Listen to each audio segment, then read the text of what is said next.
Hey guys, welcome back to the channel. Whether you're here to compare apps, learn something new, or just stay updated, you're in the right place. Let's jump straight into it. Alright guys, welcome back to the channel.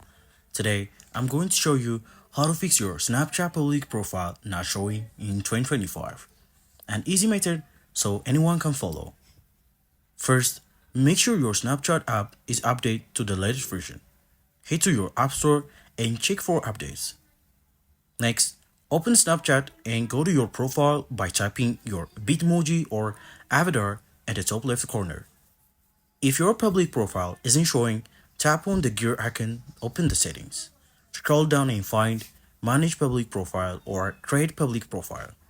If you don't see this option, it might be because your account doesn't meet Snapchat's requirement yet, like being at least 18 years old or having enough followers. Make sure you fulfill these conditions. If you don't see these options, tap it, then follow the prompts to set up or enable your public profile.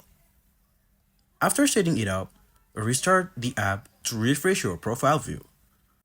If it's still not showing, try logging out and logging back, or reinstall the app. One last tip. Check your internet connection and clear the app cache from your phone settings to avoid glitches. That's it. Quick and easy fix to get your Snapchat public profile showing again in 2025. If this helped, hit the like, subscribe, and drop your questions below. See you in the next time.